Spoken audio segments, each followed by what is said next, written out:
Okay, this one's super quick because Jeremy wants me to watch TV with him. And so today was soccer championships for American kids, or soccer tournament, sorry. They play in the championship tomorrow. Today was Saturday. So at the beginning of soccer season, it was really hard for me because I was like, if I see one parent being mean to their kid or yelling at their kid for dropping something or whatever, I'm just going to lose it, like at the beginning of soccer season, because we don't have all of our kids here. And like getting 5 kids to soccer practice or soccer games or whatever is super challenging. Done that before. Can't wait to do it again. But like it's kind of sad because I'm sure I don't know the whole situation, but there is a kid on one of my daughter's teams that like her mom's just constantly on her, and it's like you look at snippets of people's lives, and I don't know the whole situation, and I'm not trying to be judgmental of her parenting, but like it just seems like from my perspective she's just constantly reprimanding her, constantly getting onto her, constantly making threats that she's gonna be in trouble, and just her tone sounds harsh, and I'm just like, you have no idea. Like, these days are precious. These days are numbered. Got food on my face, probably in my teeth. These days are precious. These days are numbered. And I just want all the parents to kind of just think about that. And I realize I have a different perspective. And don't get me wrong, like I yell at my kids too. I get on to them and they may be mad and they get in trouble for things. But this just, certain parent seems to have a pattern of it being a little more than the other parents. And but like when you think about, like if I were to tell you you're gonna have 5 kids and there's 365 days in a year, and so years 0 to 10, by the time they turn 10, you've spent 3,650 days. 10 years, 365 days a year roughly, plus leap year couple times, so 3,652 days that I've spent roughly with my American kids since their birth. And some of them are biological, some of them are not. But when we had our fosters, we had them here for a certain amount of days, and actually know how many days they were here. And we knew that it could change at any time. And there were times that obviously they got in trouble and I got mad at them and things happened. But I did know that those days were numbered, and I did treat them with a sense of value, urgency, and quality that I now treat all my kids with that. I don't let them get away with anything, of course. I mean, I'm still like a normal, healthy-minded parent that makes a lot of mistakes. But in general, the privilege of parenting is not lost on me, and the privilege of parenting in person versus international parenting is not lost on me.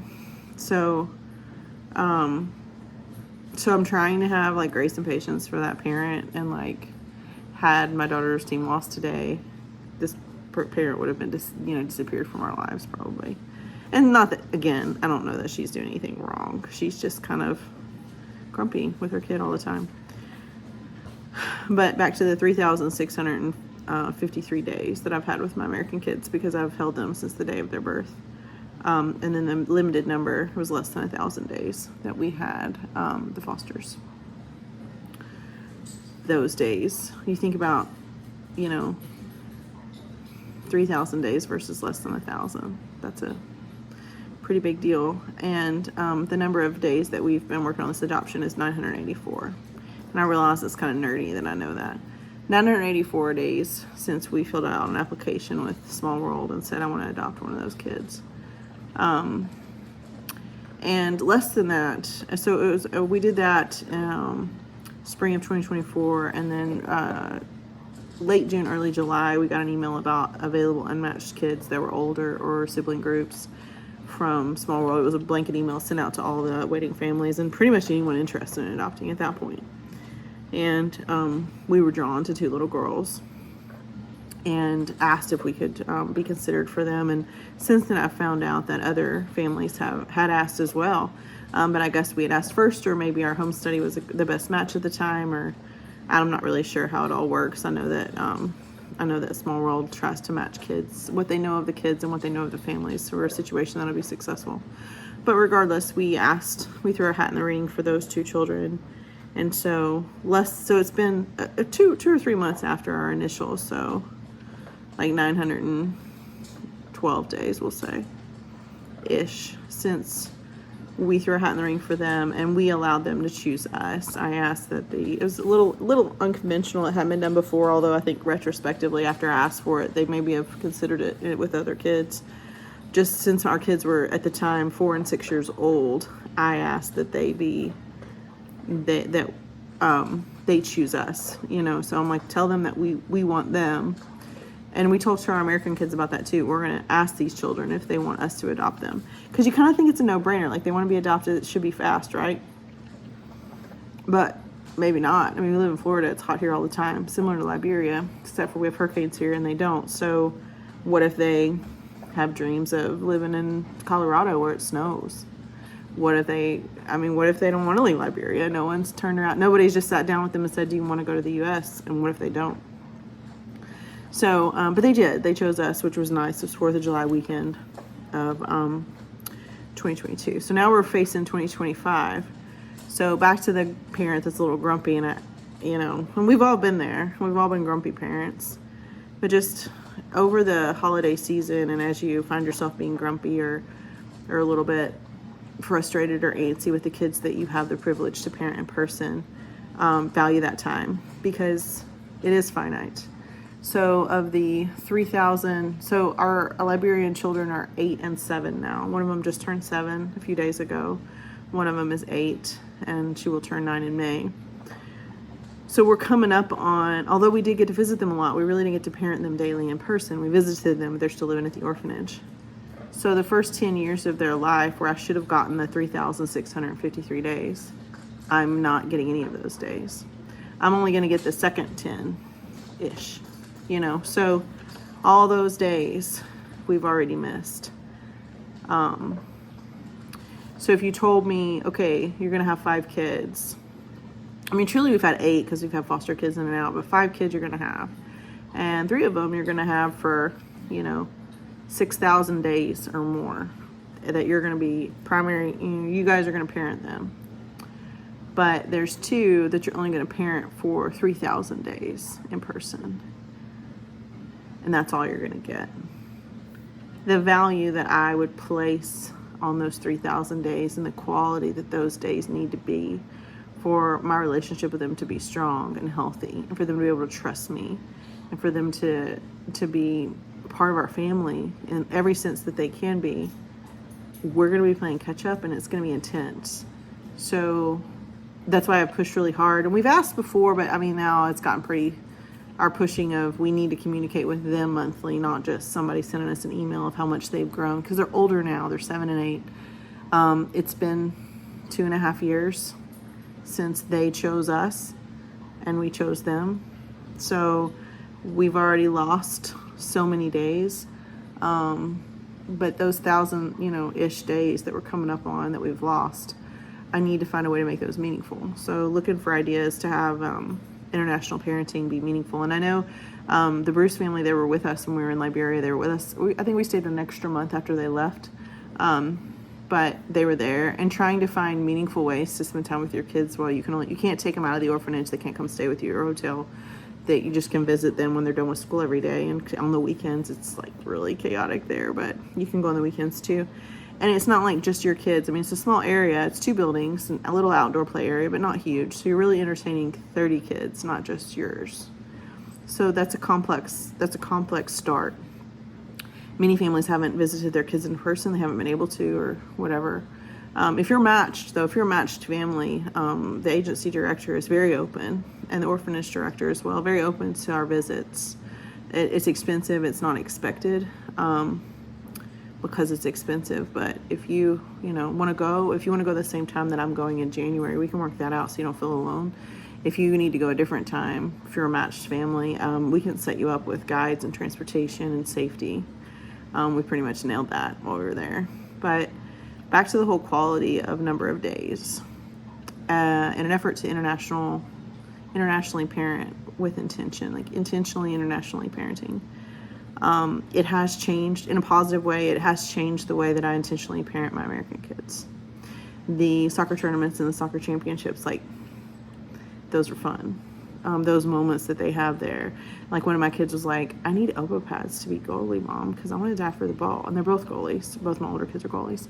And so I was like, well, I guess we'll buy the $30 goalie shirt, even though there's only 3 games left in the season, because I know for sure, unless tragedy happens, an unforeseen tragedy, but more than likely, my children are going to be playing goalie in the spring. So it's not a waste of a shirt.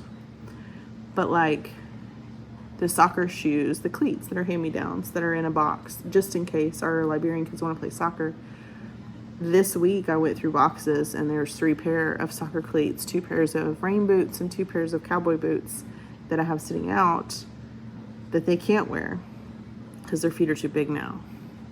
And it's not just that they can't wear the shoes that gets me. It's that we missed those that year.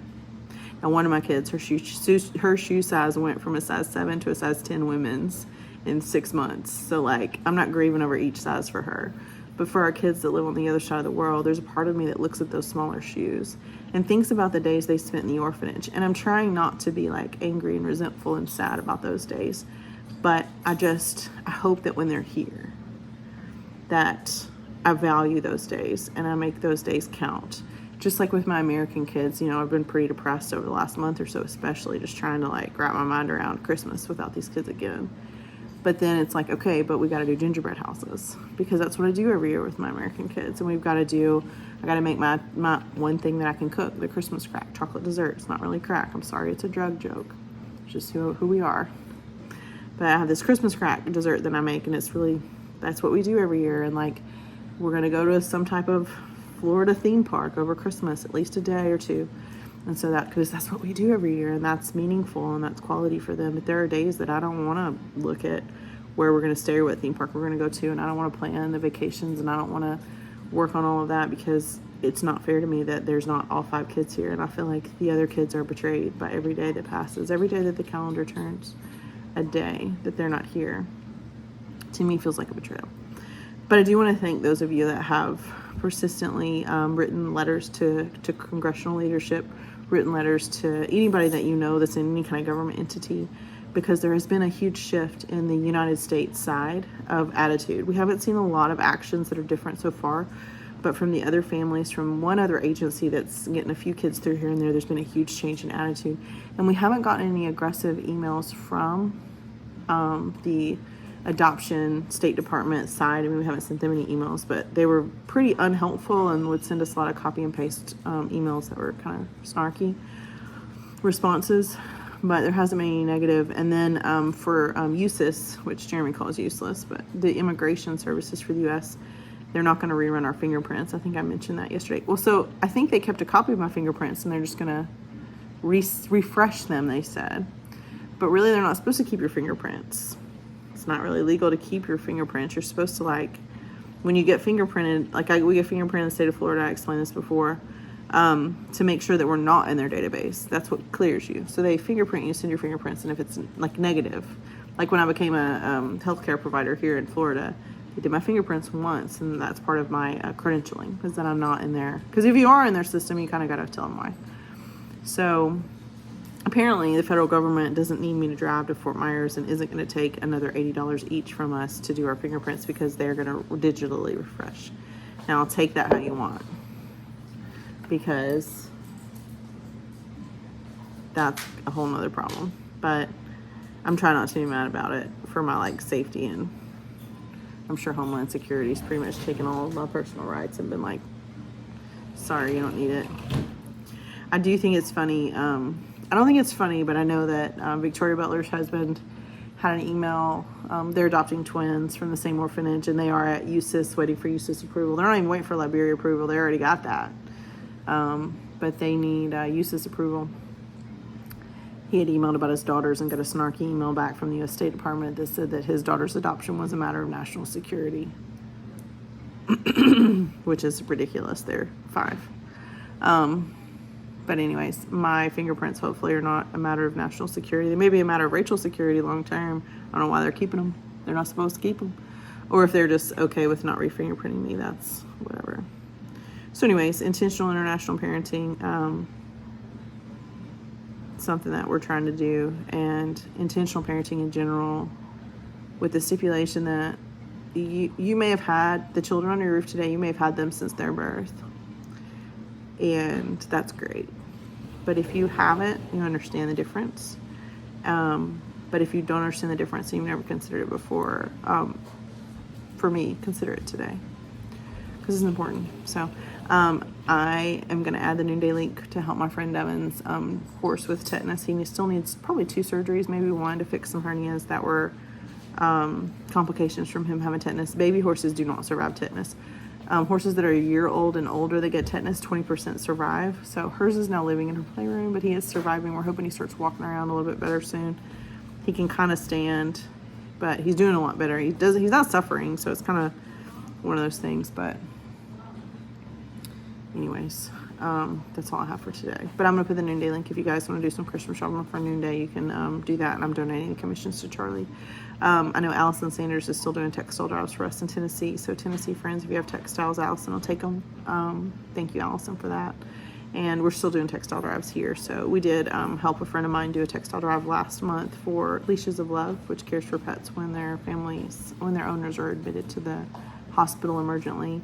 But this month and forward is for our adoption.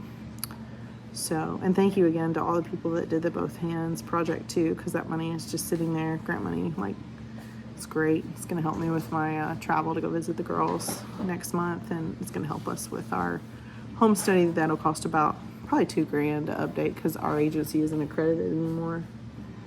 Our home study agency is no longer accredited with Hague. So we have to transition to a whole new agency that doesn't know us. I'm hoping for a deal, as I always am. But $2,000 is usually a new home study with a new agency. So that money will be put to good use. So thank you to those of you that helped with that. I don't have anything funny except for that that I am upright today and trying not to judge other parents for being grumpy, and try not to be grumpy myself. And that's all. Bye.